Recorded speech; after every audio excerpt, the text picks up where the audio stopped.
शुक्लाम्बरधरं विष्णुं शशिवर्णं चतुर्भुजं प्रसन्नवदनं ध्यायेत् सर्वविघ्नोपशान्तयेತ್. ಮಾಘಪುರಾಣ ಅಧ್ಯಾಯ 1. ಮಾಘ ಮಾಸದಲ್ಲಿ ಸೂರ್ಯನು ಮಕರ ರಾಶಿಯಲ್ಲಿ ಇದ್ದಾಗ ಸೂರ್ಯೋದಯವಾದ ನಂತರ ನದಿಯಲ್ಲಿ ಸ್ನಾನ ಮಾಡಬೇಕು. ಆ ನಂತರ ಸೂರ್ಯನಿಗೆ ನಮಸ್ಕಾರ ಮಾಡಿ ವಿಷ್ಣು ಆಲಯಕ್ಕೆ ಹೋಗಿ ಶ್ರೀಮನ್ನಾರಾಯಣನನ್ನು ಪೂಜಿಸಬೇಕು. ಮಾಘ ಮಾಸದ 1 ತಿಂಗಳ ಕಾಲ ಈ ರೀತಿಯಾಗಿ ಆಚರಣೆ ಮಾಡಿದರೆ ಸಕಲೈಶ್ವರ್ಯಗಳು, ಪುತ್ರ ಪೌತ್ರಾದಿಗಳ ಅಭಿವೃದ್ಧಿ ಉಂಟಾಗಿ ಜನ್ಮಾಂತರದಲ್ಲಿ ವೈಕುಂಠ ಪ್ರಾಪ್ತಿಯಾಗುತ್ತದೆ. ಶೌನಕಾದಿ ಮುನಿಗಳಿಂದ ಯಜ್ಞ ಸಂಕಲ್ಪ. ಸಕಲ ಪುರಾಣ ಪುರುಷರಿಗೆ ನಿಲಯವಾದ ನೈಮಿಷಾರಣ್ಯದಲ್ಲಿ ಒಮ್ಮೆ ಶೌನಕಾದಿ ಮಹರ್ಷಿಗಳು ಲೋಕ ಕಲ್ಯಾಣಾರ್ಥವಾಗಿ ಒಂದು ಮಹತ್ತರವಾದ ಯಜ್ಞವನ್ನು ಮಾಡಲು ಸಂಕಲ್ಪಿಸಿದರು. ಈ ಮಹಾಯಜ್ಞ ಸಂಪೂರ್ಣವಾಗಲಿಕ್ಕೆ ಒಂದು ಪುಷ್ಕರ ಕಾಲ, ಅಂದರೆ ಸುದೀರ್ಘ 12 ವರ್ಷ ತೆಗೆದುಕೊಳ್ಳುತ್ತದೆ. ಅಷ್ಟೇ ಅಡಚಣೆಗಳು ಎದುರಾದರೂ ಆ ಯಜ್ಞವನ್ನು ಪೂರ್ಣಗೊಳಿಸಬೇಕೆಂಬ ದೃಢ ನಿರ್ಧಾರದಿಂದ ಶೌನಕಾದಿ ಮಹರ್ಷಿಗಳು ಯಜ್ಞಸ್ಥಳವನ್ನಾಗಿ ನೈಮಿಷಾರಣ್ಯದಲ್ಲಿ ಪ್ರವಹಿಸುವ ಗೋಮತಿ ನದಿ ತೀರವನ್ನು ಆಯ್ಕೆ ಮಾಡಿಕೊಂಡು ಒಂದು ಶುಭ ಮುಹೂರ್ತದಲ್ಲಿ ಯಜ್ಞವನ್ನು ಪ್ರಾರಂಭಿಸಿದರು. ಅಂತಹ ಶ್ರೇಷ್ಠ ಉನ್ನತ ಯಜ್ಞವನ್ನು ಕಣ್ತುಂಬ ನೋಡಿ ಕೃತಾರ್ಥರಾಗಬೇಕೆಂಬ ಅಭಿಲಾಷೆಯಿಂದ ಭರತಖಂಡದ 4 ಮೂಲೆಗಳಿಂದಲೂ ತಪೋಧನರು ಆಗಮಿಸಿ ಯಜ್ಞಶಾಲೆಯ ಸಮೀಪದಲ್ಲಿ ನಿವಾಸಗಳನ್ನು ಏರ್ಪಡಿಸಿಕೊಂಡರು. ಅಲ್ಲಿಗೆ ಆಗಮಿಸಿದ ಮಹರ್ಷಿಗಳಲ್ಲಿ ಬ್ರಹ್ಮ ತೇಜಸ್ಸಿನಿಂದ ವಿರಾಜಿಸುವ ಶತವೃದ್ಧರು, ವೇದಗಳನ್ನು ಪರಿಪೂರ್ಣವಾಗಿ ತಿಳಿದುಕೊಂಡಿರುವ ವೇದಮೂರ್ತಿಗಳು ಹಾಗೂ ಸಕಲ ಶಾಸ್ತ್ರಗಳನ್ನು ಅಧ್ಯಯನ ಮಾಡಿರುವ ಮಹರ್ಷಿ ಪುತ್ರರು ಅದೆಷ್ಟೋ ಮಂದಿ ಇದ್ದಾರೆ. ಆ ರೀತಿಯಾಗಿ ಮಹರ್ಷಿಗಳೆಲ್ಲರೂ ತಮ್ಮ ತಮ್ಮ ಶಿಷ್ಯ ತಂಡಗಳೊಂದಿಗೆ ಪರಿವಾರದೊಂದಿಗೆ ಗುಂಪು ಗುಂಪಾಗಿ ಬಂದು ಯಜ್ಞಸ್ಥಳವನ್ನು ತಲುಪಿದರು.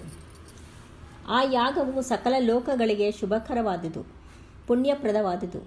ಸತತ 12 ವರ್ಷಗಳ ಕಾಲ ನಡೆಯುವ ಮಹಾಯಾಗವಾದ್ದರಿಂದ ಪುರಾಣವೇತ್ತರಾದ ಸೂತ ಮಹರ್ಷಿಗಳು ಕೂಡ ತಮ್ಮ ಶಿಷ್ಯ ಸಮೂಹದೊಂದಿಗೆ ಆಗಮಿಸಿ ಯಜ್ಞಾದಿ ಕಾರ್ಯಕ್ರಮಗಳಲ್ಲಿ ಪಾಲ್ಗೊಂಡರು. ದೂರ ಪ್ರದೇಶದಿಂದ ಬಂದ ಋಷಿಗಳು ಸೂತ ಮಹರ್ಷಿಗಳ ದರ್ಶನ ಭಾಗ್ಯ ದೊರೆತಿದ್ದಕ್ಕೆ ತುಂಬ ಸಂತೋಷಗೊಂಡರು.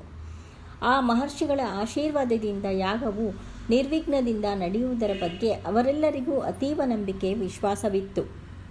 ಸೂತ ಮಹರ್ಷಿಗಳು ಸಕಲ ಶಾಸ್ತ್ರವನ್ನು ಪರಿಪೂರ್ಣವಾಗಿ ಬಲ್ಲ ಮಹಾದ್ರಷ್ಟರಾದರು. ವೇದಶಾಸ್ತ್ರ, ಪುರಾಣ, ಇತಿಹಾಸಾದಿ ಸಮಸ್ತ ವಿಷಯಗಳನ್ನು ಅವರು ಬಲ್ಲವರಾಗಿದ್ದರು. ಅವೆಲ್ಲವೂ ಅವರಿಗೆ ಕರಗತ. ಬ್ರಹ್ಮ ತೇಜಸ್ಸಿನಿಂದ ಪ್ರಕಾಶಿಸುವ ಅವರ ಮುಖವರ್ಚಸ್ಸು, ಸದಾಕಾಲ ನಗುಸೂಸುವ ಮುಖಾರವಿಂದ, ವರ್ಣಿಸಲಾಗದ ಶ್ರೇಷ್ಠ ಬಂಗಾರದಂತೆ ಹೊಳೆಯುವ ಶರೀರ, ಅಂತಹ ಪುಣ್ಯಪುರುಷರಾದ ಸೂತ ಮಹರ್ಷಿಗಳ ಆಗಮನಕ್ಕೆ ಸ್ವಾಗತ ಹೇಳಿ ಸಾಷ್ಟಾಂಗ ದಂಡ ಪ್ರಣಾಮಗಳನ್ನು ಮಾಡಿ ಯಜ್ಞ ನಡೆಯುವ ಆ 12 ಸಂವತ್ಸರಗಳಲ್ಲಿ ಎಷ್ಟೋ ಪುರಾಣ ಕಥೆಗಳನ್ನು ಕೇಳಿ ಕೃತಾರ್ಥರಾಗಬೇಕೆಂಬ ಅಭಿಲಾಷೆಯಿಂದ ಋಷಿಶ್ರೇಷ್ಠರೆಲ್ಲರೂ ಕಾಯುತ್ತಿದ್ದರು. ಸೂತ ಮಹರ್ಷಿಗಳು ಸೌನಕಾದಿ ಮಹರ್ಷಿಗಳ ಅಭಿಲಾಷೆಯನ್ನು ಗ್ರಹಿಸಿದರು.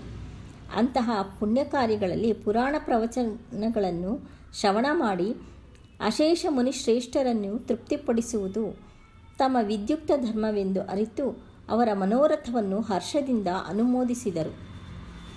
ಒಂದು ಶುಭ ಮುಹೂರ್ತದಲ್ಲಿ ಆಶ್ರಮವಾಸಿಗಳಾದ ಶೌನಕಾದಿ ಮಹರ್ಷಿಗಳೆಲ್ಲರೂ ಸೂತ ಮಹರ್ಷಿಗಳಿಗೆ ಅರ್ಘ್ಯಪಾದ್ಯಗಳಿಂದ ಸತ್ಕರಿಸಿ ಉನ್ನತಾಸನದ ಮೇಲೆ ಆಸೀನರನ್ನಾಗಿ ಮಾಡಿ, ಮುನಿಶ್ರೇಷ್ಠರೇ, ಋಷಿ ತಿಲಕರೇ, ಈ ಹಿಂದೆ ಎಷ್ಟೋ ಪುರಾಣ ಕಥೆಗಳನ್ನು ನಾವು ಕೇಳಿದ್ದೀವಿ, ನೀವು ಹೇಳಿದ್ದೀರಾ, ಆನಂದಪಟ್ಟಿದ್ದೇವೆ ಕೂಡ.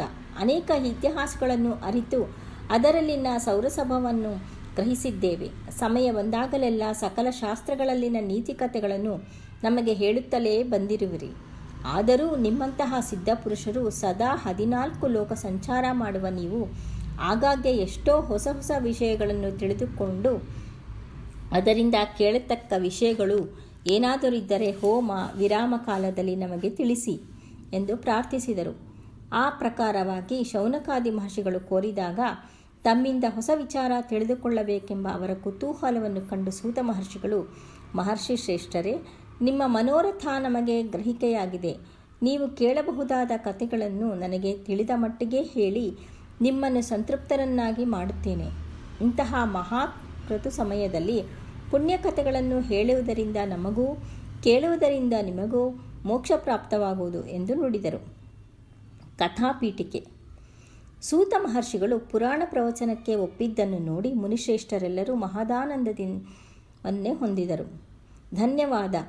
ಸೂತ ಮಹರ್ಷಿಗಳ ಚರಣ ಕಮಲಗಳನ್ನು ಭಕ್ತಿಯಿಂದ ಕಣ್ಣಿಗೊತ್ತಿಕೊಂಡು,